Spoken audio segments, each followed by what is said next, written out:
भारत में जो मदरसों की बात है वो शुरू होती है मोहम्मद गौरी के ज़माने से।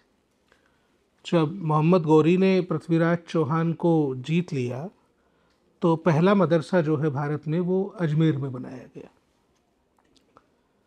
आज के वक्त में हमको उस मदरसे के होने के कोई भी फिज़िकल प्रमाण नहीं मिलते हैं, लेकिन जो हिस्टोरियंस ने लिखा या जो बताया या जो हमको अवेलेबल डॉक्यूमेंटेशन मिलता है वो यही बताता है कि पहला मदरसा भारत में मोहम्मद गौरी के ज़माने में आया। मदरसा एजुकेशन जो है वो इस्लाम के इंसेप्शन के ठीक बाद से पूरी दुनिया में है, और इसका सीधा सीधा वास्ता इस बात से है कि बच्चों की तरबियत के मायने हैं कि बच्चों का पालन पोषण, उनकी अपब्रिंगिंग किस तरीके से हो और उनको तालीम किस तरीके से दी जाए। तो तरबियत और तालीम को देने वाली जो जगह हैं, तालीम मतलब एजुकेशन, जिससे वो दुनिया को जान पाए, तो ये दोनों चीज़ें मिलाकर के मदरसा एजुकेशन सिस्टम पूरी दुनिया के लिए बनाया गया। हम भारत के परिप्रेक्ष्य में जब ये बात करते हैं तो ये ज़्यादा इम्पोर्टेंट हो जाता है। वो इसलिए कि पूरी दुनिया में बहुत सारे बदलाव हुए और यहाँ तक कि जो अरब वर्ल्ड की कंट्रीज़ हैं वहाँ भी मदरसा एजुकेशन के लिहाज से या इस्लामिक एजुकेशन के लिहाज से बहुत सारे परिवर्तन लगातार होते रहे। हम अगर अरब कंट्रीज़ की बात करें तो जैसे यूएई की बात करें तो वहाँ पे जिस प्रकार इस्लामिक एजुकेशन बच्चों को लेना मैंडेटरी है, ठीक उसी प्रकार उनको फंडामेंटल एजुकेशन जो मॉडर्न एजुकेशन है वो भी मैंडेटरी है, और ये वक्त के साथ हुए बदलाव में हुआ। इंडियन सब कॉन्टिनेंट में, मैं इंडियन सब कॉन्टिनेंट बोलता हूँ तो आप ये मान के चलिए कि भारत, श्रीलंका, बांग्लादेश और पाकिस्तान, इन सब में मिलाकर के मदरसा एजुकेशन सिस्टम में कोई बदलाव पिछले 300 साल में नहीं हुए। और आज के वक्त में हम जिन मदरसों को देख रहे हैं उनमें जो पढ़ाया जा रहा है वो कमोबेश 300 साल पुराना ही है। साथियों, सन 1690 में औरंगज़ेब ने एक स्कॉलर को पर्शिया से बुलाया। उनका नाम था मौलाना निज़ामुद्दीन, और मौलाना निज़ामुद्दीन को लखनऊ में एक जागीर दी, एक महल दिया, एक हवेली दी। उस हवेली को फ़िरंग महल कहते हैं। चूँकि वो पर्शिया से आए थे तो फ़िरंग थे, और फ़िरंग को रहने के लिए जो महल दिया वो फ़िरंग महल हुआ। और उन्होंने वहाँ बैठ कर के एक बेसिक सिलेबस बनाया, जो मदरसा एजुकेशन सिस्टम का बेस बना, उसको दर्स निज़ामिया कहते हैं। और ये दर्स निज़ामिया आज भी बेसिक फंडामेंटल सिलेबस की तरह मदरसों में पढ़ाया जा रहा है। औरंगज़ेब ने एक सिलेबस बनवाया जिसको दर्स निज़ामिया कहते हैं, और औरंगज़ेब के बाद जो मुग़लों का इतिहास रहा वो काफ़ी लुटने पिटने का रहा, काफ़ी पिटाई हुई उनकी। और औरंगज़ेब के बाद के 150 साल में जब व्यवस्थाएं मुग़ल कोर्ट द्वारा जो इस्टेब्लिश की गई थी छिन्न भिन्न हुई, वहाँ से 1857 आते 1857 के आसपास 3 मदरसे थे जो एकेडमिक लिहाज से देश में अपना सिलेबस प्रिस्क्राइब करते थे। एक मदरसा था खैराबाद में, एक मदरसा था दिल्ली के हौस खास, तो आप सब लोग जाते होंगे शाम वाला मार्केट, तो वो हौस खास पे एक मदरसा हुआ करता था, और एक लखनऊ में था। तो एकेडमिक लिहाज से ये 3 मदरसे ऐसे थे जो अपना सिलेबस अलग अलग प्रिस्क्राइब करते थे। 1857 में जब भारत के स्वतंत्रता की प्रथम क्रांति फैल हो गई, ब्रिटिशर्स का राज पूरी तरीके से आ गया, उसके बाद हुआ ये कि इन मदरसों को जो औफाक से, शाही औफाक मतलब जैसे आज गवर्नमेंट एंडोमेंट से जो फंड्स जाते हैं, सरकार से जो इमदाद जाती है, सरकार से जो पैसा जाता है किसी भी इंस्टीट्यूशन को, आपको भी यूजीसी से पैसा आता होगा, वैसे उस वक्त जो औफाक से पैसा जाता था वो बंद हुआ। और उस वक्त एक मदरसा बनाया गया देवबंद में। ये देवबंद को ज़रूर आप लोग गूगल पर रिसर्च करिएगा, ये बड़ी इंटरेस्टिंग जगह है। दिल्ली से ज़्यादा दूर नहीं है, 3 घंटे की दूरी पे है और सहारनपुर डिस्ट्रिक्ट में है। बहुत छोटा सा टाउन है। यहाँ पे मदरसा अरबिया करके पहला मदरसा बनाया गया। एक अनार के पेड़ के नीचे 6 बच्चों को बिठा करके इसकी शुरुआत की गई। लेकिन ये सोचिए कि जब इसका आइन लिखा गया, आइन मतलब जब इसका कॉन्स्टिट्यूशन लिखा गया और ये तय किया गया कि मदरसा किस तरीके से चलेगा, तब बहुत ही फर्मली उसमें ये बात तय की गई कि ये मदरसा किसी भी ज़मींदार, जागीरदार, राजा, फैक्ट्री ओनर की अकेली इमदाद से, अकेले डोनेशन से नहीं चलेगा। और तब ये तय किया गया कि इस मदरसे को चलाने के लिए हमेशा गरीब से गरीब मुस्लिम से डोनेशन लिया जाएगा। ये एक फर्म डिटर्मिनेशन की बात होती है कि आप ये तय करते हो कि हम किसी एक की फंडिंग पर डिपेंडेंट नहीं रहेंगे, मतलब हम हमेशा स्वतंत्र रहेंगे।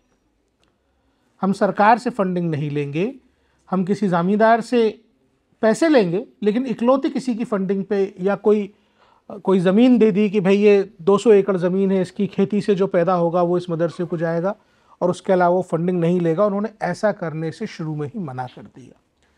1866 से लेकर के 2024 तक यानी आज तक ये मदरसा इसी तरीके से फ्लोरिश हो रहा है। इसका नाम है दारुल उलूम देवबंद। प्लीज़ इसको पढ़िए। और दारुल उलूम देवबंद को जब आप ग्लोबल कॉन्टेक्स्ट में पढ़ेंगे तो कई सारे नाम आपके जहन में आएंगे, कई सारे नाम आपकी स्क्रीन्स पर आएंगे। उसमें से एक नाम आएगा तालिबान का। तालिबानीज़ जो हैं वो ये मानते हैं कि हमारे एंसेस्टर्स ने देवबंद में हमारे एकेडमिक कल्चर की शुरुआत की and they follow the Deobandi academic culture. एक औरत थी, उसका नाम था आफिया सिद्दीकी, पाकिस्तानी थी। उसको प्लीज़ गूगल करिएगा। आफिया सिद्दीकी MIT ग्रेजुएट थी, साइंटिस्ट थी और उसको 86 ईयर्स का इम्प्रिजनमेंट हुआ है। वो अपने जीवन में 5, 6, 7 लोगों से मिली। इंटरेस्टिंग फैक्ट यह था कि वो जिससे मिलती थी, कुछ दिन बात करती थी, वो बाद में फिदाइन बन के फट जाता था। तो इंटरेस्टिंग फैक्ट यह है कि जो आइडियोलॉजी को वो बिलीव करती थी वो देवबंदी आइडियोलॉजी थी। इस्लाम में एक सेक्ट है हनफी सेक्ट। उस हनफी सेक्ट पर देवबंदी आइडियोलॉजी काम करती है और दुनिया भर में जो तालिबान हैं वो खुद को बड़े फ़क्र के साथ देवबंदी मानते। देवबंद में जो बच्चों को पढ़ाया जाता है, खैर 1866 में जब ये तय हुआ कि देवबंद बनाया जाएगा तो सिलेबस कौन सा होगा, तो सिलेबस उन्होंने इन तीनों मदरसों का जो फाउंडेशन कोर्स था वो दरस निज़ामिया था, तो वही अडॉप्ट किया। बाद में देश में सेक्ट के वाइज, इस्लाम में अनेक सारे सेक्ट हैं, उनके सेक्ट के वाइज कुछ चेंज प्रैक्टिस के आधार पर होता गया।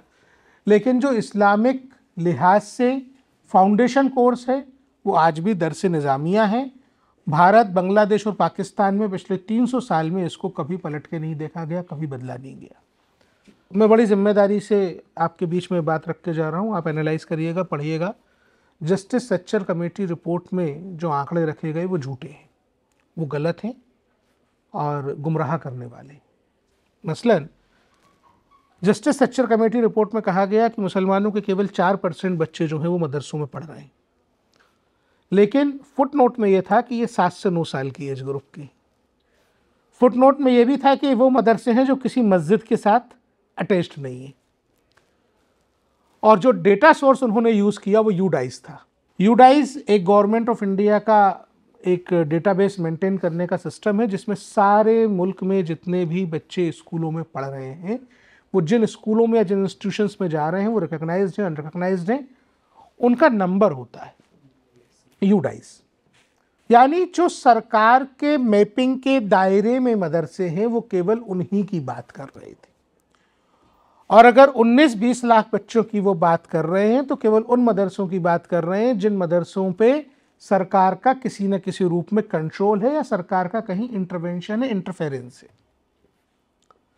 उन मदरसों की बात जस्टिस सच्चर कमेटी ने कभी नहीं की जो इस सबसे दूर है। आज देश में 90% मदरसे दारुल उलूम देवबंद से एकेडमिक एफिलिएशन रखते हैं जिनका सरकारों से कोई वास्ता नहीं है, दूर दूर तक, कभी भी, कहीं भी, चाहे स्टेट गवर्नमेंट हो चाहे सेंट्रल गवर्नमेंट हो। तो जब हमने इसको फर्दर एनालाइज किया तो हमने 3 अलग अलग कैलकुलेशंस की। हमने एक कैलकुलेशन की, यूडाइस की डेटा को हमने उठाया कि मुसलमानों के कुल कितने बच्चे स्कूलों में जा रहे हैं। 15-16 का डेटा यूडाइस का अवेलेबल है, आप लोग देखिएगा। तो मुसलमानों के 2.7 करोड़ बच्चे जो हैं वो स्कूलों में इनरोल्ड हैं, इंक्लूडिंग ये बच्चे जो रिकॉग्नाइज्ड मदरसों में। 1 करोड़ 10 लाख बच्चे हमारे कैलकुलेशंस के अकॉर्डिंग देश के 70 से 80 हज़ार मदरसों में हैं। ये वो मदरसे हैं जो अनमैप्ड हैं, अनरिकॉग्नाइज्ड हैं, जिनके बारे में सरकारों को नहीं पता। देश में 3 तरीके के मदरसे हैं, एक रिकॉग्नाइज्ड जो सच्चर कमेटी बताती है, दूसरे अनरिकॉग्नाइज्ड जिनके पास सरकार कभी एफिलिएशन देने गई या वो सरकार के पास एफिलिएशन लेने आए, और तीसरे वो जो ना कभी सरकार के पास गए ना सरकार उनके पास आई। सरकारों ने ये सोचा कि हम पैसा दे देते हैं तो सब एफिलिएशन ले लेंगे, हम पैसा दे देंगे तो सब हमारे कंट्रोल में आएंगे। लेकिन जो लोग 1866 में ये तय कर चुके हैं कि हम पैसा ही नहीं लेंगे, क्योंकि ये बात तो ब्रिटिशर्स ने भी सोची थी। फर्स्ट वर्ल्ड वॉर और सेकंड वर्ल्ड वॉर के बीच का कुछ समय ऐसा रहा जब पूरी दुनिया में एक खलीफत आंदोलन हो रहा था। खलीफत आप लोगों ने पढ़ा होगा, मैं खिलाफत की बात नहीं कर रहा, मैं खलीफत की बात कर रहा हूं। जब ये तय किया गया कि जो टर्की का खलीफा होगा वो पूरी दुनिया पे राज करेगा, हम पूरी दुनिया पे इस्लामिक शासन स्थापित करेंगे, तब खलीफत आंदोलन की शुरुआत हुई। खलीफत मूवमेंट था। तो खलीफत मूवमेंट का जो इंडियन रिप्रेजेंटेटिव था वो दारुल उलूम देवबंद था। और दारुल उलूम देवबंद केवल एक मदरसा या एफिलिएटेड मदरसों की चेन नहीं है। दारुल उलूम देवबंद, मैं सही कह रहा हूं इसलिए वो गिर के बता रहा है कि मैं सही कह रहा हूं। दारुल उलूम देवबंद ने कुछ अलग अलग इंस्टीट्यूशंस एस्टेब्लिश किए। जैसे आपने कुछ दिन पहले तबलीगी जमात सुना होगा, कोविड के समय काफ़ी नाम आया, एस्टेब्लिश्ड बाय दारुल उलूम देवबंद। एक और है राब्ता मदारिस अरेबिया। राब्ता मदारिस अरेबिया ये तय करता है कि देश के सारे मदरसे जो हैं वो एकेडमिक लिहाज से देवबंद से जुड़े रहें। एक और इंस्टीट्यूशन उन्होंने शुरू किया, जमीयत उलेमाए हिंद। इस देश में जितने उलेमा होंगे वो कहीं से एकेडमिकली कंट्रोल रहें, तो वो जमीयत उलेमाए हिंद। अब ये जब आप इंटरकनेक्शंस देखते हैं, जब ब्रिटिशर्स ने ये सोचा कि एंग्लो अरेबिक मदरसे बना दिए जाएं, मौलाना अबुल कलाम आज़ाद ने उसका विरोध किया, बोले नहीं, एंग्लो अरेबिक मदरसे बनेंगे तो हम गुलाम हो जाएंगे। सारे लोगों ने विरोध किया और एंग्लो अरेबिक मदरसे नहीं बने, वो ठीक था। लेकिन आज़ादी के आंदोलन में खलीफत मूवमेंट का कितना योगदान है और कितना हमको पढ़ाया गया, ये फर्दर रिसर्च का टॉपिक है। क्योंकि दारुल उलूम देवबंद अपने बच्चों को ये पढ़ाते हैं, मैं जितनी भी बातें कह रहा हूँ वो फैक्ट्स पे हैं और उनके सारे के सारे लिंक्स अवेलेबल हैं। आप मुझसे पूछोगे मैं आपको पढ़ाऊँगा, दिखाऊँगा।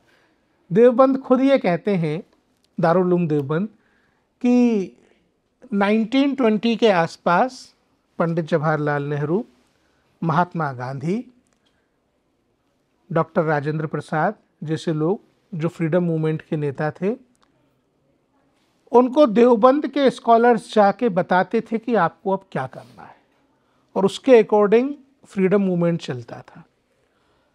वो बड़ा तकलीफ जाहिर करते हैं इस बात पे कि मुल्क जिस दिन आज़ाद हुआ वो रमज़ान का आखिरी जुमा था, और वो अनफॉर्चुनेट मानते हैं इस बात को कि जमहूरियत के कारण इस्लामिक शासन वापस नहीं आ पाया। जमहूरियत मतलब लोकतंत्र।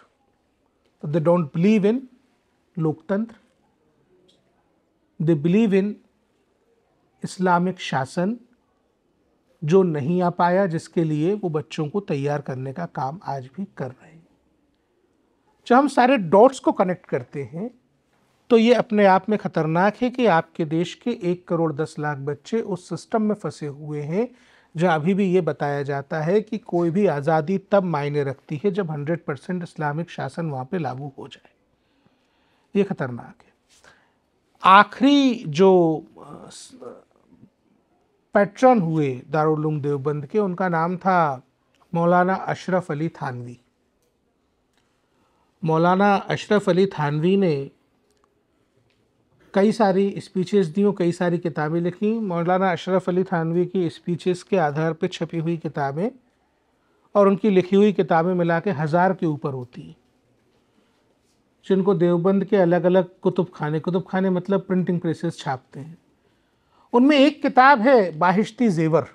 बाहिश्ती ज़ेवर वो किताब है। अब देखिए, उलेमा काउंसिल हो गई एक, जमीयत उलेमा हिंद, तो जो मौलाना, जो काजी जो कुछ करेंगे उसको कंट्रोल जमीयत करेगा। जमीयत उलेमा हिंद कहाँ से एकेडमिक कंट्रोल हासिल करेगा? देवबंद से हासिल करेगा। अब जब निकाह होता है तो निकाह में एक सोशल कस्टम बनाया गया कि बाहिश्ती ज़ेवर जो है लड़की के साथ दहेज में जाएगी। और ये बाहिश्ती ज़ेवर इतनी ख़तरनाक किताब है कि NCPCR को बाकायदा नोटिस इशू करके देवबंद के सहारनपुर के कलेक्टर से ये बोलना पड़ा कि भाई ये किताब हटवाओ ज़रा वेबसाइट से। अब ऐसा क्या था उसमें? वो लेजिटिमाइज करती है माइनर्स के साथ इंटरकोर्स करना, वो तरीके बताती है माइनर्स के साथ या जानवरों के साथ इंटरकोर्स करने के। क्या ऐसी किताब बच्चों को पढ़ाई जानी चाहिए? तो जो कस्टमरी प्रैक्टिस की तरह लोगों के जहन में उतार दी गई, उन चीज़ों को हटाने के लिए हमको कानून का सहारा लेना पड़ रहा है। ये इसके फर्दर कॉन्सिक्वेंसेस हैं।